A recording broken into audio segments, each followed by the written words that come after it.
श्री राम जय जय राम, श्री राम जय जय राम, श्री राम जय जय राम, श्री राम जय जय राम, श्री राम जय जय राम, श्री राम जय जय राम, श्री राम जय जय राम, श्री राम जय जय राम, श्री राम जय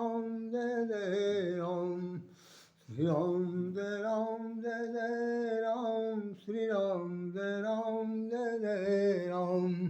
शंकर जगत बांध जगदीशा, सुर नर मुनि सब नावहि सीसा। शंकर जगत बांध जगदीशा, सुर नर मुनि सब नावहि सीसा।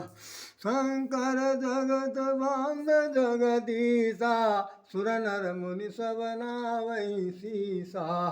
शंकर जगत बांध जगदीशा, सुर नर मुनि सब नावहि सीसा।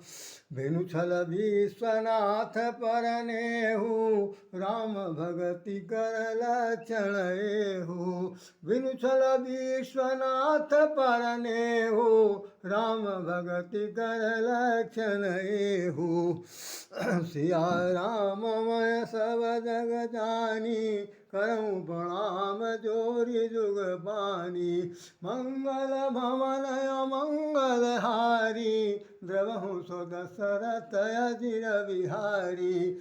मंगल भवन अमंगल हारी, उमा सहित जहि जपत पुरारी। मंगल भवन अमंगल हारी, उमा सहित जहि जपत पुरारी। विश्वनाथ मम नाथ पुरारी, अत्र भुवन महिमा विदित तुम्हारी। बोलिए श्री भगवान शंकर महाराज की जय। ये आपके सामने आज शिवरात्रि पर्व से जुड़े हुए बहुत सारे लेख भी आपके सामने हैं, और भगवान शंकर की विवाह का ये महोत्सव है, महाशिवरात्रि है। महाशिवरात्रि का महापर्व है। पूरे जनता जनार्दन के बीच में कम से कम भक्ति भाव का जो एक अद्भुत प्रसंग सामने आता है, उसका वर्णन शब्दों में नहीं किया जा सकता। दुनिया के किसी बहुत से ऐसे स्थान हैं जहाँ पर कि हमारे प्रवासी भारतीय रहते हैं। वहाँ पर कम से कम आपको भगवान शंकर के और हनुमान जी के मंदिर तो बहुत जरूर मिलेंगे, अवश्य मिलेंगे। बाकी और किसी भगवान के ना मिले, ये भगवान श्री कृष्ण के बहुत सारे मंदिर मिलेंगे। इस्कॉन टेम्पल वाला जैसा, तो बहुत से मंदिर मिलते हैं, उन सभी में भगवान शंकर की पूजा की जाती है, एक अद्वितीय है। तो ये मेरा एक लेख आपने पढ़ा देखा है कि जिसमें हमने शिवरात्रि पर लिखा है। आप देखें, इसमें शिवरात्रि पर लिखा हुआ है, शिवरात्रि देखिए, शिवरात्रि पर लिखा हुआ है। और ये शिवरात्रि वो विशेष है, इसमें मेरा नाम कहीं पर दिखा जरूर पढ़ा जा सकता है, अगर आप चाहें तो देख लें। राधेश्याम राधे लिखा हुआ है, राधेश्याम राधे के नाम से ये लिखा है। और ये छपा था डेली न्यूज़ में एक्टिवेट 6 मार्च 2008 को ये छपा है। 6 मार्च 2008 गुरुवार के दिन ये छपा था।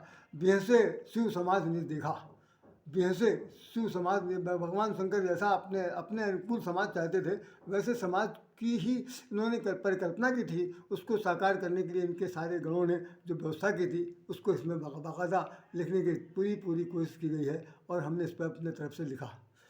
ये दूसरा लेख हमारा स्वतंत्र भारत में प्रकाशित हुआ है, जिसमें यह था कि सत्य धाम तुम परम कुवाला। इस पर भी मैंने चर्चा की है कि सती जी के रूप में महापार्वती जी ने पूछा था, सरस्वती जी ने पूछा था कि आप तो सत्य के धाम हैं, सत्य के कृपाधान हैं, सत्य के आगार हैं, सत्य के सागर हैं, सत्य के धाम माने घर हैं, सत्य के आगार हैं। आप मुझे बताइए कितने परम कृपालु हैं, आपने कौन सी बात मुझसे छिपाई। लेकिन भगवान शंकर ने उन्हें बिल्कुल नहीं बताया। उसमें एक वाक्य लिखा हुआ, अगर आप देखें तो उसमें लिखा है कि अवसर पाए शिवासन भाखा। पहले तो उन्होंने कुछ नहीं बताया, लेकिन कब बताया, जब अवसर कब आया, जब वो पार्वती के रूप में बनी। इससे पहले उन्होंने भगवान शंकर से लाख पूछती रहीं, लेकिन उन्होंने कुछ नहीं बताया।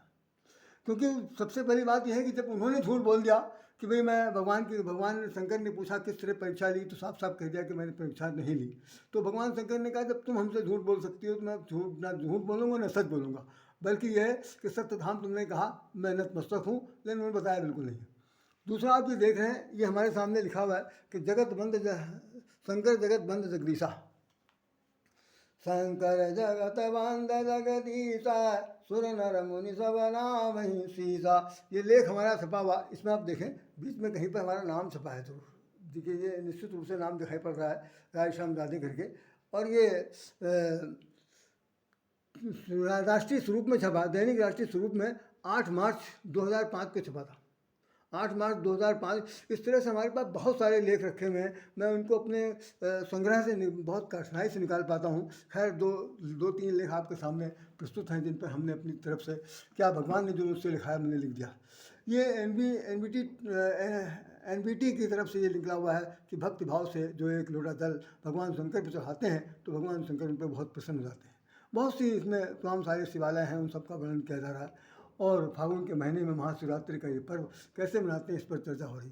भगवान शंकर पार्वती जी, यद्यपि 12 ज्योतिर्लिंग इसमें बने हुए हैं, गणेश जी कार्तिकी भी विराजमान हैं और नंदी महाराज भी विराजमान हैं, सबको देख रहे हैं। देखने के बाद हम आप इस पर आगे आई चर्चा करते हैं। जय श्री राम, जय भोलेनाथ। आज शिवरात्रि का महापर्व बीत रहा है और घर घर में भगवान शंकर के बारात की, शादी की, विवाह की तैयारियां हैं। हर प्रकार की पूजा अर्चना जिस तरह से करना चाहिए सारे भक्त अगर अपने अपने हिसाब से कर रहे हैं। कोई ऐसा भक्त नहीं है, कोई ऐसा परिवार मेरे ख्याल से नहीं है जहाँ पर भगवान शंकर के श्रृंगार ना हो रहा हो। मंदिरों में खूब ज़बरदस्त श्रृंगार हो रहे हैं, अपने अपने ढंग से लोग नाच रहे हैं, गा रहे हैं, अबीर गुलाल उछाल रहे हैं, बहुत अच्छे अच्छे ढंग से कर रहे हैं। आपसे मैंने पिछले 2 एपिसोड इससे पहले जो हमारे निकले उनमें आपने देखा होगा कि मैंने कुछ दो शब्द बोले थे। हमारा कहने का सिर्फ उद्देश्य ये था कि शादी में वैसे भी कम से कम 2-3 दिन तो लग ही जाता है। बुरा अन्यथा ना लीजिएगा कि पहले दिन तो भाई एक दिन मेहंदी लग गई, एक दिन हल्दी लग गई और एक दिन बारात चली गई, दूसरे दिन बारात विदा हुआ गई। तो कुल मिलाकर के 4 दिन तो मामूली बात है लग जाता। लेकिन मैंने भी कुछ ऐसे ही किया कि 2 दिन तो ऐसे ही हमने संक्षेप में वर्णन कर दिया और पूरा वर्णन नहीं किया, क्योंकि इसलिए हम लोग घराती बराती दोनों थे। तो घराती भी हैं तो भाई ज़्यादा चिल्लपो नहीं मचा सकते, ज़्यादा कुछ भी कह नहीं सकते ताकि दूसरे लोग कहीं सुन के हंसी न उड़ा ले। और बराती अगर हैं तो भाई उमंग और तरंग के साथ भी चलना है। तो दोनों प्रकार की बातें थी, दोनों प्रकार की मर्यादाएं थी, उन सब का हम लोगों ने पूरा संयम सामंजस्य बरता और उसके साथ आपने भी बड़े धैर्य से हमारी बात को सुनने की कृपा की। मैं इसके लिए अपने को बहुत ही कृतज्ञ समझता हूँ। आप लोगों को धन्यवाद ज्ञापित करता हूँ, कृतज्ञता भी व्यक्त करता हूँ। सच्चाई ये है कि भाई भगवान शंकर का विवाह हो रहा है। हम उस प्रसंग से आगे बढ़ रहे हैं कि भाई भगवान शंकर ने शादी पहले क्यों नहीं करना चाहा। यहीं से शुरू करते हैं और आगे बाद में बताएंगे। तो वास्तव में भगवान शंकर सती जी के दाह संस्कार के मतलब उनका जब उन्होंने अपने आप को अग्नि में समर्पित कर दिया और भगवान शंकर भी एक प्रकार से विक्षिप्त हो गए थे और उन्होंने भगवान शंकर ने भगवान माँ सती का जो अर्ध जला हुआ शरीर था उसको कंधे पर रख करके पूरे बिल्कुल पागल की तरह से एकदम भयंकर स्थिति हो गई थी जब वो सब तरफ भटक रहे थे। उस समय भगवान विष्णु ने जब देखा कि भगवान शंकर तो अब तो प्रलय आ जाएगा, ऐसी स्थिति आ सकती है, तो उन्होंने तुरंत अपना चक्र चला करके माँ देवी के 51 टुकड़े कर दिए थे और 51 पीठ बन गया, जिसमें से 9 शक्तिपीठ आज भी विद्यमान है। बाकी अन्य पीठों का नाम उल्लेख होता है, पूजा पाठ सब कुछ होता है, लेकिन 9 दुर्गे के रूप में सती जी उस वक्त जानी जाती हैं। अब वो पार्वती जी के रूप में उन्होंने हिमाचल घर में जन्म लिया। यहाँ पर जैसे जैसे वो बड़ी हुई उनका नारद जी आए, देखा, हाँ हस्तरेखा देखी और उनके पिताजी से कहा कि भाई भगवान शंकर के साथ ही इनकी विवाह होगा। उन्होंने उनके लक्षण बता दिए, नाम तो नहीं लिया, लक्षण बता दिया और वो तपस्या करेंगी तो उनको वो प्राप्त होंगे। सती जी तपस्या करने के लिए चलेंगी। इधर भगवान शंकर ने उत्तरकांड में अपनी चर्चा करते हुए लिखा है, बालकांड में तो नहीं देखने को मिला, लेकिन उत्तरकांड में मैंने देखा कि उसमें लिखा है कि जिस वक्त सती जी से वो कह रहे हैं कि हमारे न रहने के बाद, पार्वती जी कह रहे हैं कि हमारे न रहने के बाद आपने क्या किया, ये मुझे बताइए आप। तो उन्होंने काकभूषुंडी जो कथा सुना रहे हैं उनको गरुड़ को, उसमें ये प्रसंग आया हुआ। भगवान शंकर ने कहा कि आपको न रहने के बाद मैं वियोगी होकर के, मैं विरही होकर के, मैं एक प्रकार का एक जीवन का आधा अधूरा होकर के पूरे संसार में भ्रमण करता रहा और जहाँ कहीं पर सत्संग होता था, जहाँ कहीं भक्ति भाव होती थी, जहाँ कहीं पर चर्चा होती थी, राम का गुणगान होता था, मैं वहाँ पर जाता था, सुनता था। इस प्रकार से एक बार मैं नीलगिरी पर्वत तक पहुँच गया और वहाँ पर गरुड़ कथा सुन रहे थे। हम सब सारे हंस कथा सुन रहे थे। मैं भी कुछ दिन तक वहाँ पर हंस रहो कछुक दिन बन मराल ऐसे करके कुछ दोहा लिखा हुआ कि भाई हम भी वहाँ पर हंस बन करके कथा सुने। तो उस कथा प्रसंग का पूरा पूरा चित्रण आया, जो कि बालकांड में नहीं है, उत्तरकांड में देखने को मिलता है। भगवान शंकर अब बैराग लिए हुए हैं और स्थिति ऐसी आ चुकी है कि उधर पार्वती जी का तब पूरा हो गया है और उनके सप्तऋषियों ने उन्हें आकर के उनकी परीक्षा ले ली और उन्हें परीक्षा में उत्तीर्ण कर दिया। भगवान शंकर की विवाह के लिए अब कैसे किया जाना चाहिए, उस कालखंड में एक बहुत बड़ी घटना घटी थी। आप सब लोगों ने कथा सुनी होगी, मेरे कहने सुनने से ज़्यादा बात नहीं बनेगी, क्योंकि कथावाचक लोग तो इस तरह से कहते हैं कि जैसे भी ढोलक बजाओ, ढप्पा बजाओ, नाचो गाओ, सब कुछ। मैं आपको संक्षेप में भी और सब कुछ सार तत्व के रूप में बता देना चाहता हूँ कि भगवान शंकर की उस कालखंड में तारक असुर नाम का जो राक्षस पैदा हुआ था, उसके तहलका मचा देने से, उसके कोहराम मचा देने से, उसके द्वारा त्राहिताएँ पूरी धरती पर मच गई थी और ये स्थिति हो गई थी कैसे मारा जाए। वो भगवान ब्रह्मा से उसने वरदान प्राप्त कर लिया था कि मैं भगवान शंकर के वीर से जो उत्पन्न होगा मैं उसी पुत्र के द्वारा मारा जाऊंगा। तो ब्रह्मा जी ने उसको वरदान दे दिया। हम इस बात को यहाँ पर कई बार अपने मन में सोचते हैं कि हम लोगों के यहाँ जो तमाम तरह जो बातें बताई जाती हैं, उन बातों में ये बात क्यों नहीं स्पष्ट कर दी जाती कि जो आदमी जो वर मांग रहा है उसको आपने हंसी खुशी कैसे दे दिया, उसके बाद फिर क्या क्या घटना घटती है, उसके लिए कितना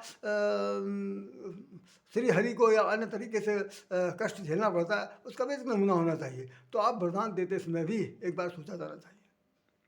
मैं ये नहीं कह सकता मैं किसी के किसी देवता के महादेवता के त्रिदेव के बारे में कोई हस्तक्षेप कर रहा हूँ। मैं कह रहा हूँ कि वरदान मांगते समय तो आदमी तो सर्वस्व मांग लेता है, लेकिन देने वाले को भी बहुत कुछ सोच लेने की जरूरत होती है। जैसे रावण ने मांगा क्या, रावण ने क्या मांगा कि हम काहू के मरे ही न मारे, हम काहू के मरे ही न मारे, बानर मनुज मोहि संघारे।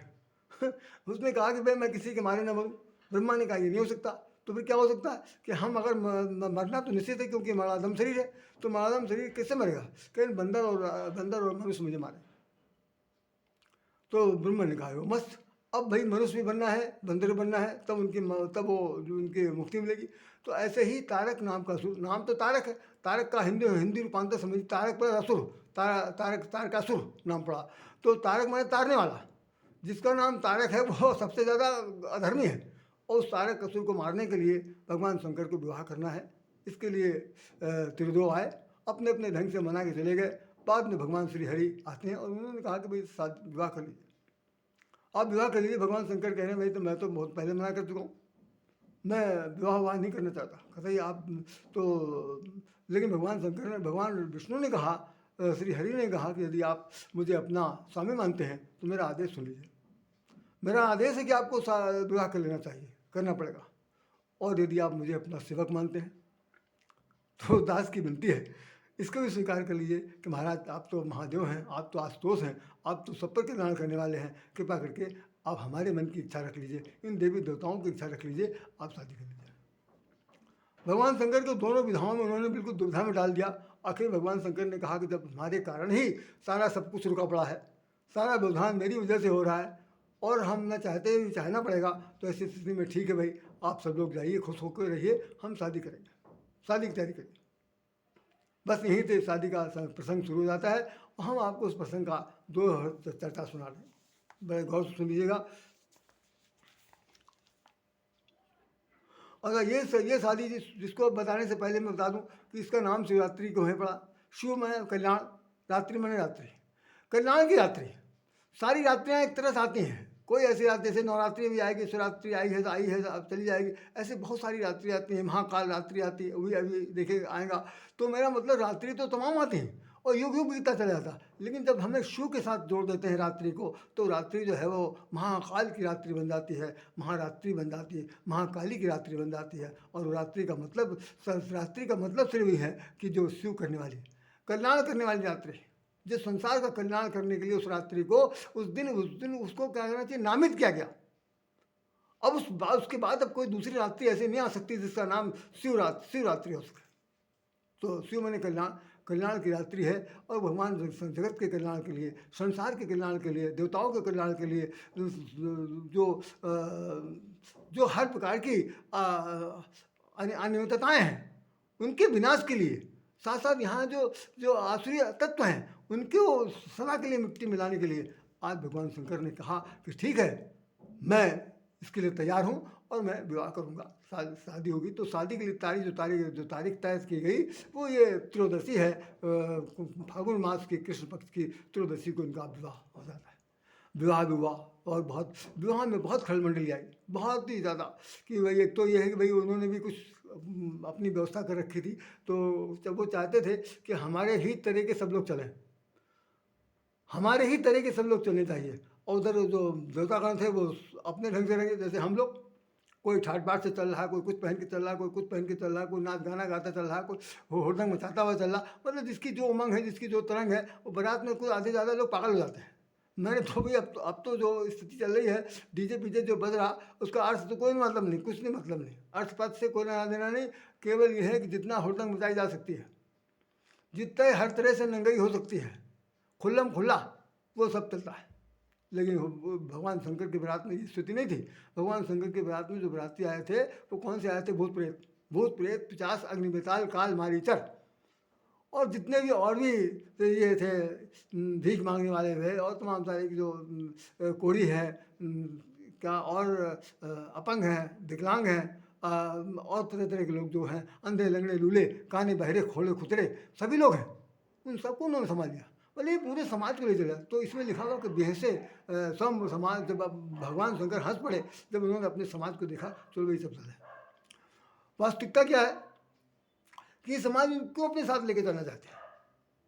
सोचा जा सकता है, अरे भाई एक पूरा महादेव है, देवताओं का प्रतिनिधित्व करने वाले महादेव हैं, उनको इन सब लोगों को ले जाने की जरूरत क्या है?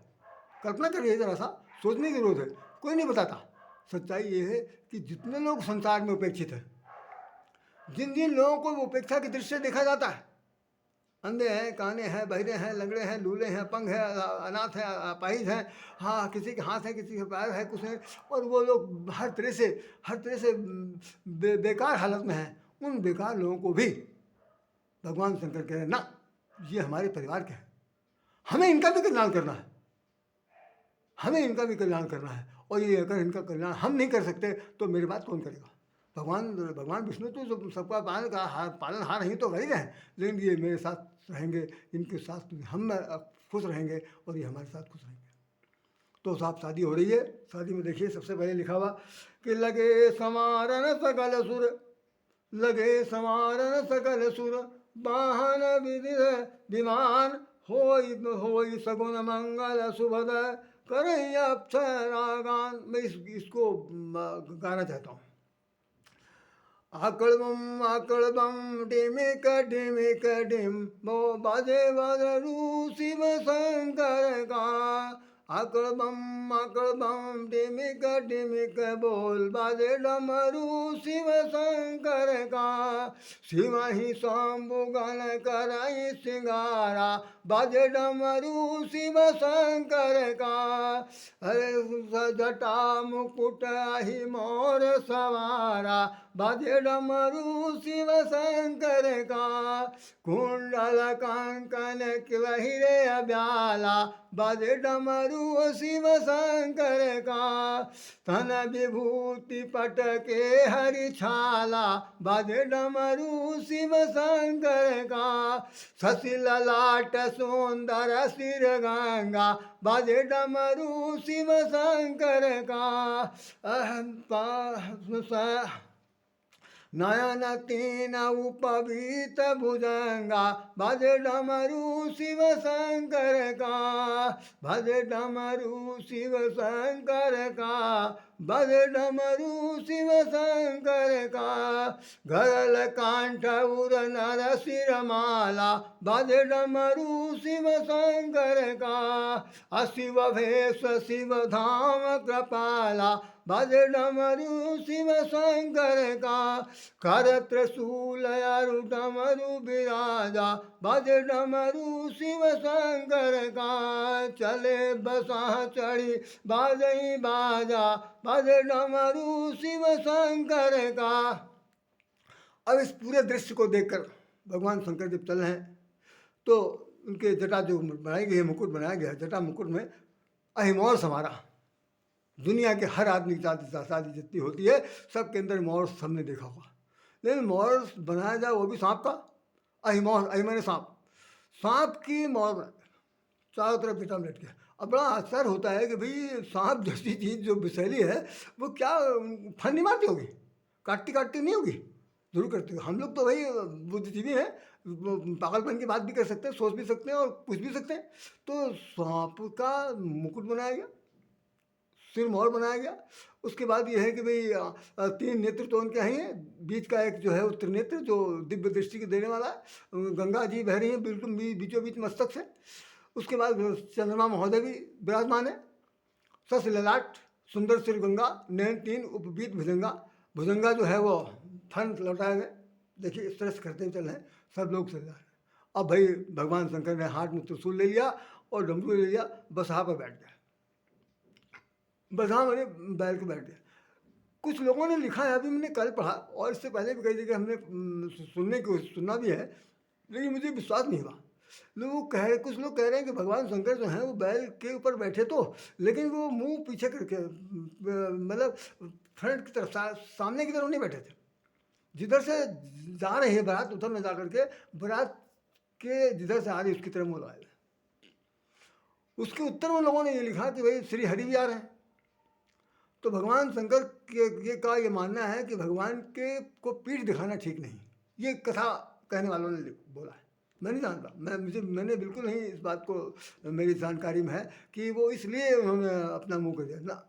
मेरी समझ में तो सिर्फ इतना आया कि वो ये खासतौर से शो करना चाहते हैं घरातियों को, जहाँ बारात जा रही है, ये शो करना चाहते हैं कि वास्तव में हम लोग जो उनको बौराहा कह दिया गया ना, तो जो पागल होगा कैसे बैठेगा, वो तो पगलेट तो भाई हमारे आपकी तरह तो बुद्धिमानी वाला काम करके दिखाएगा नहीं, वो तो उल्टीबासी सब काम करेगा। तो वो अगर उल्टे बैठ गए तो भगवान शंकर आ रहे हैं या भगवान शंकर जा रहे हैं या आ रहे हैं, ये तो बात की बात है। श्री हरि आ रहे हैं, उनका पूरा या वो देवताओं का समाज आ रहा, तो उसकी तरफ पीठ न करके उसकी तरफ मुँह करके चल रहे हैं। अरे तो जिधर चलना चाहिए उधर की तरफ मुँह नहीं तो कौन किधर की तरफ मुँह होगा। तो भाई ये किंवदंती है, अपवाद है, और इस पर जो लोग जैसा कहते हैं वो उनकी मर्जी की बात नहीं जानता।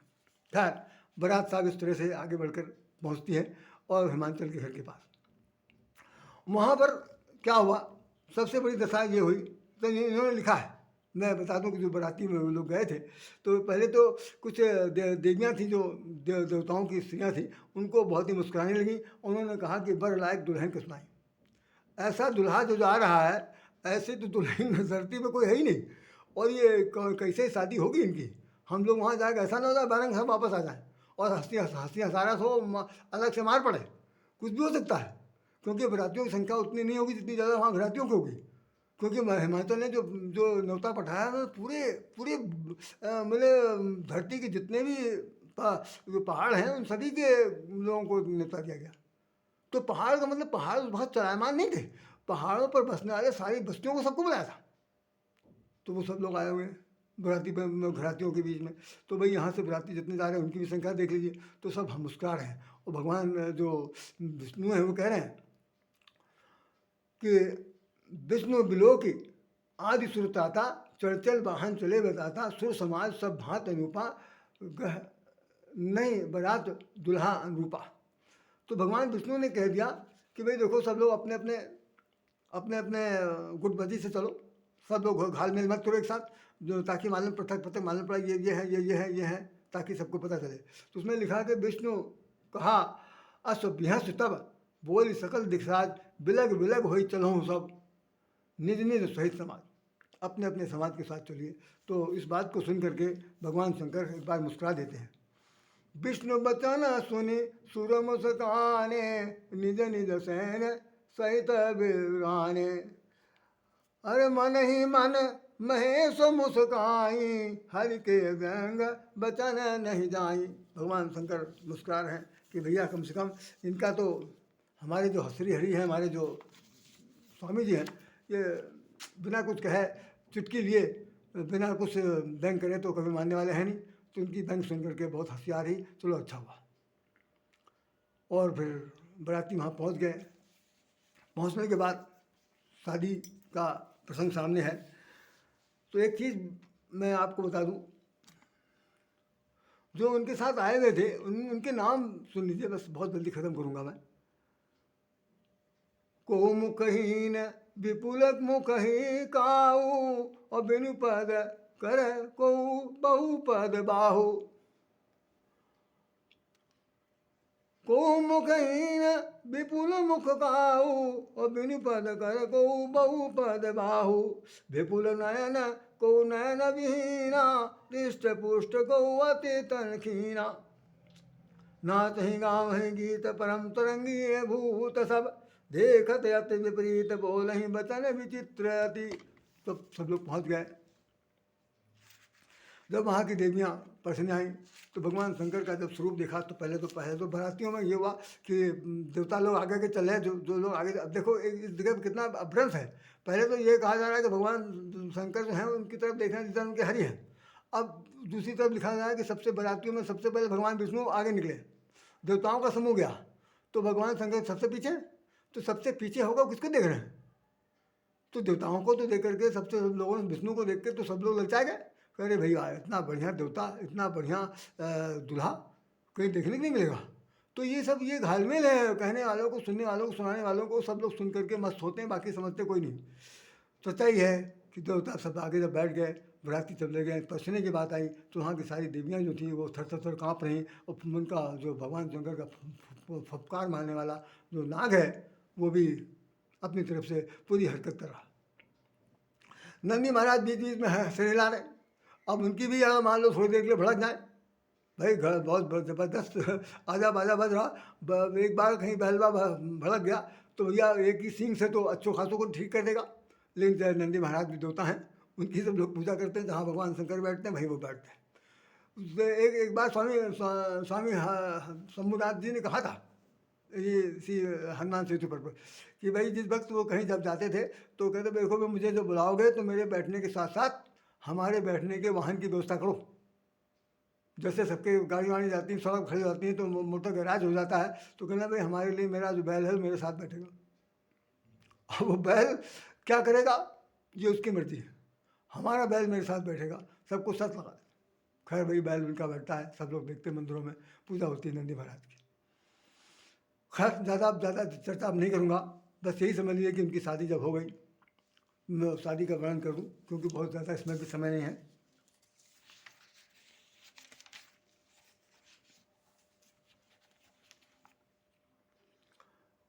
नारद जी आए, उन्होंने समझाया पार्वती जी की माँ को। पहले तो वो कूदने फानने जा रही थी कि मैं अभी बटिया को लेकर के पहाड़ से कूद जाऊँगी, नदी में फांद पड़ूँगी, ये करूँगी वो करूँगी, हम इस बहरे के साथ शादी नहीं करेंगे। लेकिन वही सब नारद जी आए, उन्होंने समझाया बुझाया तो सब लोग मान गए कि जगदम्बा है और इनका विवाह इन्हीं के साथ इनका होना है, जो युगान्तर से जन्म जन्मांतर से ये इन्हीं की अर्धांगिनी नहीं है, उनके साथ शादी होनी चाहिए। फिर क्या हो रहा है कि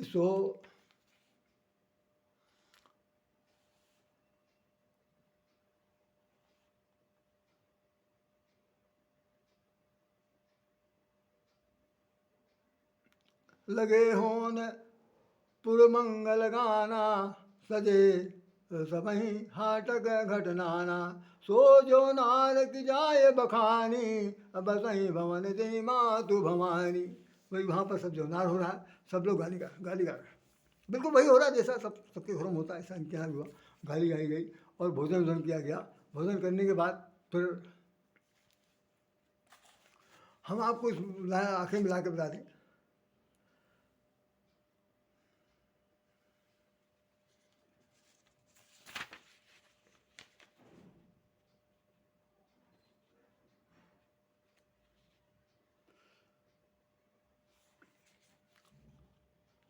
वो स्वामी जी लिख रहे हैं जस विवाह कह विध श्रुत गाई, महामुनि सो सब करवाई। गई गिरीश कुश कन्या पानी, भवई समर्पी जानी भवानी। पाणी ग्रहण जब कीन महेशा, हर से सब सकल सुरेशा।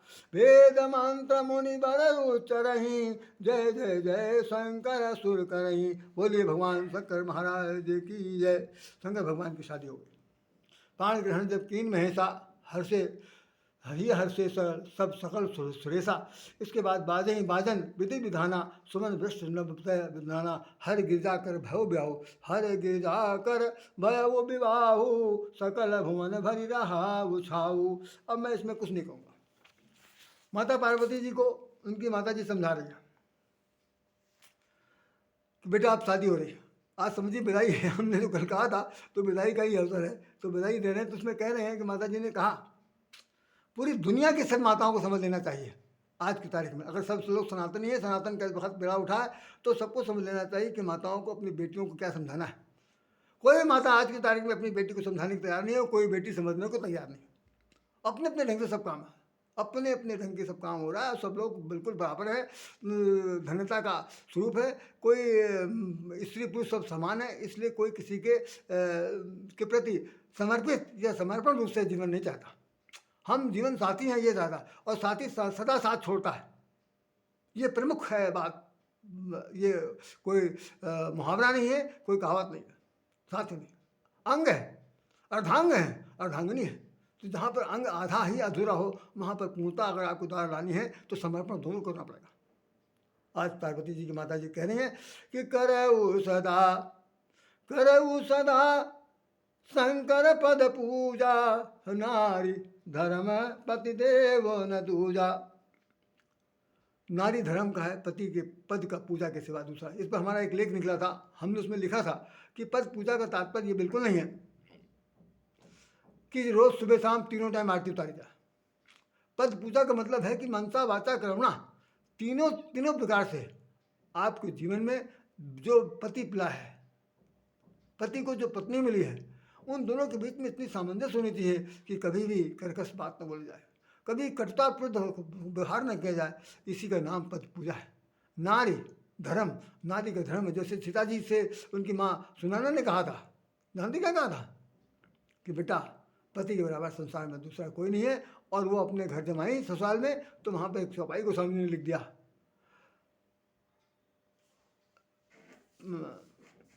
पति रुख लख आय सुअनुसर ही, यही लिखा हुआ। सीता जी जो हैं अपने पति के रुख को देख करके, जिसे हम लोग मूड कहते हैं, मूड देख करके, उनके रुख को देख करके वो सेवा करती हैं। यहाँ पर नारी धर्म के संबंध में कहा गया और पूजा करें। नारी धर्म के बारे में सत्य अनुसुईया ने भी माता सीता जी को समझाया, उसका मैं चर्चा नहीं करूँगा। चलिए आगे हम लोग बढ़ते हैं। फिर ये कि बारात विदा हो गई, और बारात विदा होने के बाद गोस्वामी जी ने एक बात लिख दिया कि चरित सिंधु गिरजा रमन, वेद नहीं पहले ही बता दूँ। बारात विदा हो गई, सब कुछ दहेज भाई सब कुछ दिया गया। ऐसा नहीं था कुछ, क्या इतनी कुछ दिया गया है कि जिसका कोई वर्णन नहीं किया जा सकता। तो इसमें लिखा हुआ कि जब सम कैलाश ही आए, सुर सब निज निज लोक सुधाए, और हर गिरजा बिहार नित नयो, यही भी विपुल काल चल गयो। तब जन्मो सठ बदन कुम्हारा, तारक असुर समर्थ हमारा। गोस्वामी जी ने एक लानी से लिखा है कि तारक असुर समर्थ हमारा, तब जन्मो षठ बदन कुमारा। वो 6 मुख वाले भगवान शंकर के बड़े पुत्र पैदा हुए, कार्तिकेय महाराज। वो बड़े होने के बाद देवताओं के सेनापति हुए, देवासुर संग्राम हुआ, और उस संग्राम में उसने उनके तारकासुर का वध कर दिया। तब जन्मो षठ बदन कुमारा, तारक असुर समर्थ हमारा, ये बात लिखी थी। अब यह है कि यह उमा शंभु विवाह, जे नर नारी कहीं जे गावही, जे नर नारी कहीं जे गावही। कल्याण कारज विवाह, मंगल सर्वदा सुख पावही। तो भाई जो नर नारी भगवान शंकर पार्वती के विवाह का गुणगान करेंगे, वो कम से कम उनके जीवन में हमेशा ही कल्याण होगा। और इस बात को लिख दिया कि चरित सिंधु गिरजा रमन, वेद न पावही पार, करणे तुलसीदास किम मतिमंद सो मतिमंद गंवार। अब जब ये बात है,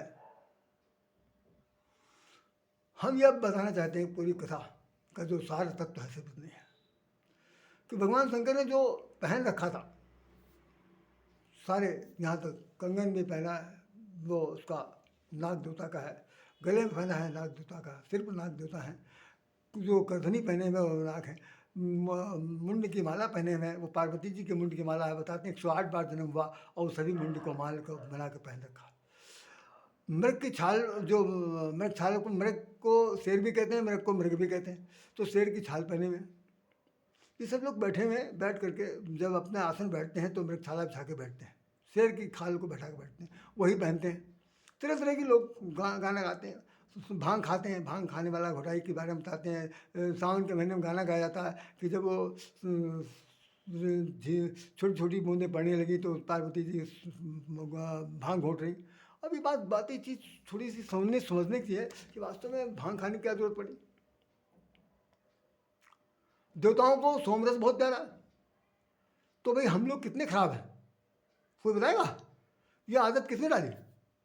ये भी तो सोचने वाली बात है। मैं इस पर टिप्पणी बिल्कुल नहीं करना चाहता हूँ। भगवान भांग क्यों खा रहे हैं? क्या भांग कोई धातु, कोई औषधि है या कोई खास चीज़ है या उसको खाने से कुछ खास बात बन जाती है? हाँ, खास बात है।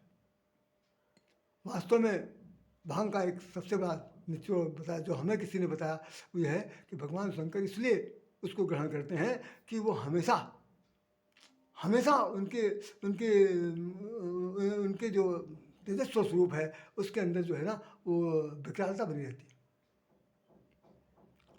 क्योंकि वो क्रोध की देवता है और क्रोध के देवता होने के कारण उनको शांत करने के लिए, मन मस्तिष्क को शांत करने के लिए खास तौर से यह है कि सबका संहार करते हैं। संहार करने वाला कितना डिप्रेशन हो सकता है, डिप्रेस हो सकता है, इसलिए वो उसको खाकर भुला देना चाहते हैं। बाकी आज के नशेड़ियों की बात नहीं कर रहा हूँ कि जो हर तरह खा करके घर घर घर बेच तमाशा देख रहे हैं, उनकी बिल्कुल बात नहीं कर रहा हूँ मैं। भगवान शंकर भांग खाते हैं, तो भांग खाना एक अलग बात है। सोम रस पीने वाले देवताओं की हालत देख लीजिए। हमारे स्वामी रामकृष्ण जी ने एक बात लिखा था कि देवता लोग जो हैं ये विकार के विरोधी हैं, लेकिन विकार के पक्षधर भी हैं। अब जरा दोनों बात देखिए कि देवताओं के अंदर दोनों राग है। एक राग के द्वारा तो विरोध करते हैं, दूसरे राग के द्वारा अनुरोध करते हैं। तो ये सब चीज़ें जो है कई बार हमारे आपके जीवन में जब हम लोग पढ़ते हैं तो इसमें काफ़ी विसंगतियाँ सामने आती हैं। और भगवान शंकर का जो विवाह है उसमें जो नाग का जो दिया गया है वो वास्तव में इस बात का चित्र है कि जितना भी संशय है वो संशय फुफकार है। संशय यूँ नहीं आएगा। भगवान शंकर बताना चाहते हैं कि सांप का फुफकार उधर की तरफ आना चाहिए जिधर लोग विकारग्रस्त हैं। हमारे व्यक्तिगत जीवन में अगर संशय आ गया, संशय ने फुफकार मार दिया, डस लिया, तो संशय सर्प ग्रसो मोहिताता, ये बात हमने आपको बताई थी कि गणों को भी संशय हो गया था और उन्होंने लिखा था डसो, सांप ने डस लिया, तो वो स्थिति ना आने पाए हमारे ऊपर। तो संशय अगर आता है तो बाहर की तरफ जिधर से आया है उसी तरफ फेंक दो, उसी तरफ फेंक दो। हाथ में संशय है, हाथ में संशय मैंने हाथ में अपंगता आ गई, हाथ में आलस्य आ गया है, तो उस आलस्य को भी हमें फुफकार फेंकना है। तो ये सब दिखाना चाहते हैं, ये सब हमारे आपके जीवन में इसको श्रृंगार न बनाइए, बल्कि श्रृंगार बनाने से इसके फुफकार को दूसरी तरफ भेजिए ताकि आपके अंदर कर्मशीलता है, आप संसार में कुछ करके दिखाएं। इसलिए ये सब दिखाया जा रहा। और जितने भी ये हमने आपको बताएं कि जो विकलांग लोग हैं, भूत प्रेत पिशाच हैं, ये सब क्या है? ये सब प्राणी हैं, ये सब प्राणी हैं। इन सब लोगों को जिनको नकार दिया है समाज ने, उन समाज को साथ लेकर चलने का अगर दायित्व किसी के पास है तो कल्याण के देवता के पास है, कल्याण रात्रि के पास है, और वो लोग इसका कल्याण करते हैं। तो हम समझते हैं शिवरात्रि का ये पर्व आप सब लोगों की समझ में यदि आ गया हो तो निश्चित रूप से समझिएगा कि ये एक दिन का साथ नहीं है, 10 दिन का साथ नहीं है, युगों का साथ है। और सबका कल्याण भगवान सबका करेंगे, आपका भी करें, हमारा भी करें, जन जन का करें, जगत का करें। और इसके साथ ये है कि तभी जगत बंद जगदीशा सुंदर मुंसन नामे सीसा, ये लोग कहते हैं। तो मैं किस तरह से वर्णन करूं कि भाई यही मैं कह सकता हूं कि जय शंकर जय नमामि शंकर, जय शंकर जय उमापति, जय गिरिजापति जय गंगाधर, जय भोले कैलाशपति। उमा कहूँ मैं अनुभव अपना, सत हरि भजन जगत सब सपना। मंगल भवन मंगल हारी, उमा सहित जय जपत पुरारी। भिनु छल विश्वनाथ बरनेहु, राम भगति कर लक्षण एहु। इन्हीं शब्दों के साथ राधे श्याम राधे हृदय से नमन करता है। किसी प्रकार की कोई भी अप्रियता मेरी तरफ से निकल गई हो, कहने में भूल हो गया हो तो क्षमा करिएगा। राधे श्याम राधे आपको हृदय से नमन करता है। जय श्री राम जय श्री राम जय श्री